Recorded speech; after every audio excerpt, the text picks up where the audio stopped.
Do vídeo sobre as relações Brasil e Estados Unidos, velho. E é o seguinte, eu falei no último vídeo que em 67 teve um fator aí que começou a ter um certo desalinhamento Brasil e Estados Unidos. E foi justamente a Guerra dos 6 Dias, que foi a guerra quando os países árabes invadiram Israel, tentando destruir Israel para variar, e Israel teve o seu maior expansionismo. Por que, professor, que houve esse desalinhamento? O Brasil naquela época importava cerca de 85% mais ou menos, ou um pouco mais, do petróleo que consumia. Então o Brasil, além de uma forte comunidade árabe, sírio-libanesa, que também são, né, da vertente ali dos árabes, o Brasil vai apoiar de forma tranquila, também não é colocando o dedo em risco na cara de ninguém, vai apoiar os árabes. E os americanos apoiavam os judeus. E isso começa um pequeno desalinhamento no governo militar, isso. E depois isso, o governo, talvez que nós tenhamos, aí houve com o senhor Emílio Garrastazu Médici, que segundo alguns livros ele era um indivíduo que, de certa forma, não gosto de usar muito esse termo, mas era ligado a Richard Nixon. Nixon foi o presidente do Watergate. Depois de Médici, que foi o auge da tortura no Brasil, né? Os anos de chumbo. Isso tem livros muito bons que podem ser lidos aí, independente da sua ideologia, meu filho, não é?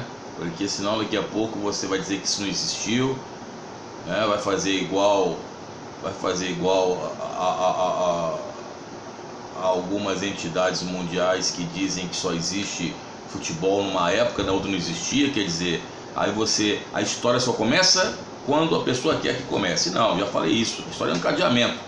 Então leiam para ver as torturas ali, né, que aconteceram, e foram muitas dentro dos governos militares. E aí nós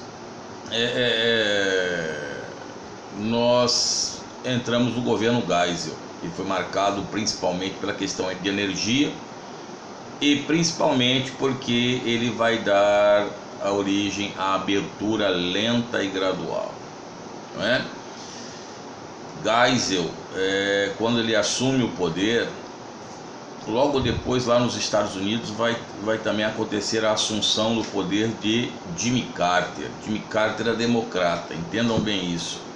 E aí dentro do processo, toda a história, Jimmy Carter, que era presidente dos Estados Unidos, ele vai começar os americanos vão começar a diminuir os investimentos, os empréstimos a países que tinham governos envolvidos com torturas, com violação de direitos humanos, e dentre eles o Brasil. Aí alguém poderia me perguntar, mas professor, de certa forma, esses governos que existiram na América do Sul, não foram financiados pelos Estados Unidos? Financiaram, né, no auge da Guerra Fria. E depois as coisas mudam, filhão, não fique estagnado. Carter não se dignou nem a vir ao Brasil. Ele envia sua esposa Rosalind Carter, né, que tem, na época, reza a lenda no livro do Geisel, um livraço inclusive, né, lançado pela FGV, chamado Geisel. Geisel diz que tem um diálogo duro com Rosalind Carter. Isso aí a gente não vai saber nunca mesmo, porque só sabe quem está ali.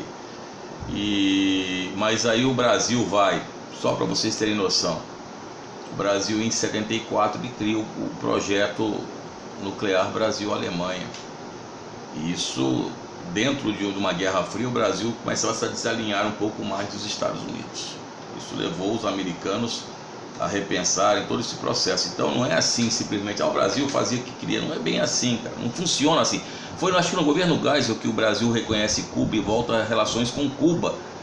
Cuba, que tinha sido deixada de lado, sofreu uma retaliação econômica das piores, talvez a pior do século XX. Nenhum país sofreu uma retaliação econômica e o bloqueio como Cuba sofreu. Aí a pessoa vem, já pega a pedra na mão, já vem dizendo que lá não presta, nunca foi lá, mas não presta, ou quando vai lá não presta. Quer dizer, fica difícil qualquer assunto racional, entabular qualquer diálogo racional quando a pessoa pega pedras da mão e acha que quer ter razão em tudo. Mas eu não vou entrar nesse mérito, já falei que nessas águas crocodilo velho não entra.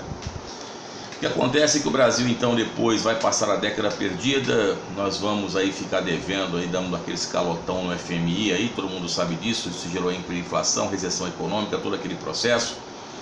Mas o Brasil e os Estados Unidos sempre tiveram proximidades, sempre tiveram proximidades e pragmatismo nas suas relações comerciais, principalmente isso.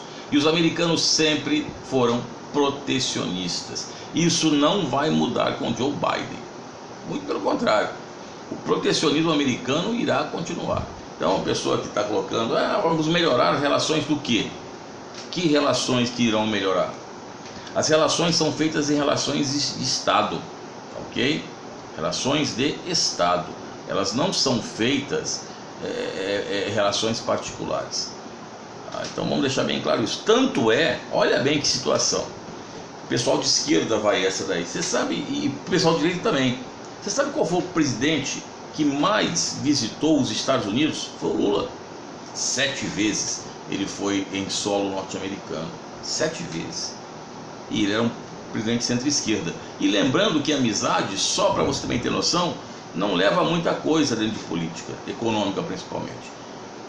Fernando Henrique Cardoso, FHC e Bill Clinton eram amigos. Tanto é que você sabe que os americanos geralmente tratam o amigo pelo primeiro nome. Bill Clinton chama o Fernando Henrique Cardoso de Fernando, ele não chama de Mr. Henrique, Mr. Cardoso, Fernando, né? Fernando. Então, naquela época foi feita o projeto da ALCA. A ALCA você sabe que é, né? A Área de Livre Comércio das Américas, que teria, olha que coisa interessante, como é democrático, 34 países fariam parte. Mas professor, a América tem 35 países, mas 34 fariam parte. Exceto um, qual será? Cuba. Cuba ficaria de fora. Quer dizer, mas aí o que aconteceu? Aconteceu que mesmo com amizade dentro de Clinton e FHC, a amizade particular dos dois, esse projeto não saiu, não decolou. Por quê? Porque o próprio FHC na época falou: os interesses brasileiros não estão sendo vistos aí. Na realidade, primeiro eles queriam fazer que o Brasil fizesse logo a ligação para depois ver quais são os produtos brasileiros que cairiam as sobretaxações. E aí veio o Bush no lugar do Clinton. O Bush bateu também, veio aqui ao Brasil, vamos fazer a ALCA, vamos fazer a ALCA, vamos fazer a ALCA. E aí foi o auge da ALCA, o FHC negou-se. E aí o Bush continua, vai com o Lula, aí é enterrado de vez a questão da ALCA. Por que é enterrado? Justamente porque quem iria levar vantagem com todo esse processo seriam os norte-americanos. Então o Brasil falou: tudo bem, vocês querem fazer a ALCA? Tudo bem, vamos fazer a ALCA. Vamos abrir para o aço brasileiro, quebraria Pittsburgh. Vamos abrir para o algodão brasileiro, vamos abrir para o suco de laranja brasileiro, vamos abrir para a indústria têxtil brasileira, de aviões de pequeno porte, como a Embraer, por exemplo, que ela reina suprema dentro desse processo, e por aí vai. Aí os americanos, não é bem assim, então não, vamos fazer primeiro o acordo, depois veremos. Aí quem levaria vantagem seriam os Estados Unidos. Tá? Mas aí no governo Lula, mesmo com o Lula, com as relações chamadas Sul-Sul, a aproximação foi muito grande, o pragmatismo das situações de Estado foram muito grandes. Então entendam bem, cuidado, a ideologia, não sei o que, vai entrar fulano de esquerda, vai entrar fulano de direita, vai arrebentar com o país. Não é assim que funciona. Funcionamento, ele é funcionamento entre estados. Aí depois tivemos aí o Obama com aquela famosa frase do Lula: ele é o cara, tal, fez aquele jogo, né? O Obama se aproximou inclusive de Hugo Chávez dá aquele livro das veias abertas da América Latina para o Obama, que é Benato que escreveu. Também se não foi, esqueci aqui agora, depois me lembro. Acho que foi o Júlio, né? O Júlio Chiavenato que escreveu, mas também não interessa. Aí depois, As Veias Abertas da América Latina, livro que você deve ler, interessantíssimo. Depois houve a Dilma também, aproximação, uma relação tranquila com os Estados Unidos, até que teve aquela questão da espionagem da NSA americana, que espionou a Alemanha, espionou o Brasil, e aí houve um abalo, mas esse abalo não levou a situações de quebra comercial. Inclusive, quando Obama entra no poder, ele quer restituir, né, ele quer aumentar cada vez mais os acordos comerciais com o Brasil, porque o maior parceiro brasileiro hoje é a China. A China ultrapassou os Estados Unidos.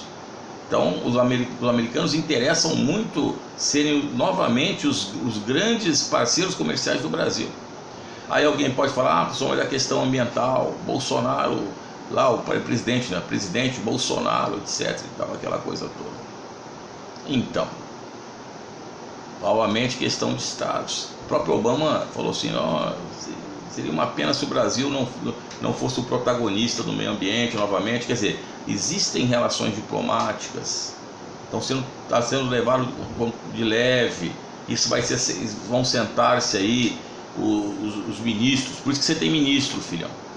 O presidente não senta, o presidente só vai sentar com outro presidente quando tudo já está certo, tudo está alinhavado, ele só vai lá assinar. Só isso.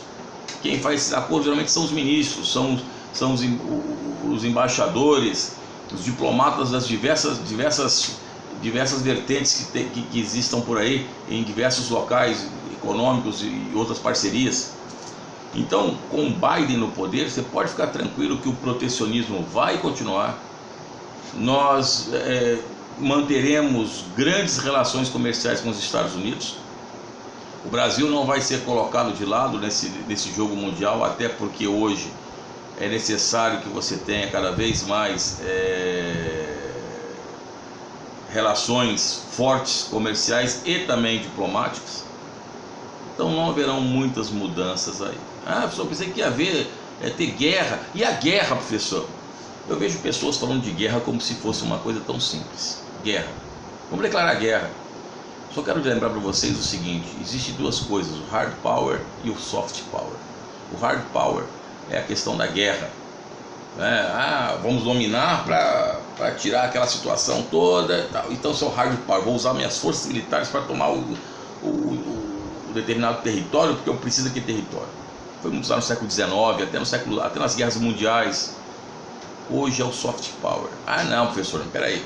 Você está vendo que os americanos têm ingerência em algumas guerras pontuais, que às vezes é a derrubada de um ditador, às vezes proteção de determinadas situações de minorias, etc. Pode até ter, mas não uma guerra desse sentido de os americanos virem aqui e tomarem a Amazônia. Até porque, filho, é o seguinte: a gente tem que se preocupar mais com a Amazônia interna, e não é papo de ideologia ou não. Você tem que preocupar-se com, muitas vezes, o que acontece dentro do seu território, dentro da sua casa. Já viram aqueles ditados antigos? Ao invés de ficar olhando a casa do vizinho, olha a sua casa. O vizinho às vezes está ali e tal, mas você tem que olhar o que está acontecendo dentro de sua casa. Então hoje você tem garimpeiros ilegais, madeireiras ilegais, indivíduos ligados a corporações nacionais e transnacionais, que fazem situações que você deve estar ligado, que são muito mais problemáticos do que esse interesse, essa gigantesca guerra aí imaginada. E aí tome canal fazendo vídeos aí e tendo aí milhares de visualizações, enquanto esse daqui no máximo vai ter visualização de 1/4 dos meus alunos. E olhe lá, que eu vou passar hoje na aula, deve ser 20%, devem assistir 25%, 30% no máximo, que vai dar aí também uns 60, 70 visualizações. Mas você quer o que? Guerra. Então, filho, vai comprar PlayStation, vai comprar God of War, vai comprar, agora inclusive agora tem a Guerra Fria, né? Num joguinho que vocês gostam de jogar aí, tem a Guerra Fria, Full War lá, não é isso? Que nem sei qual que é o jogo, mas tem um negócio aí.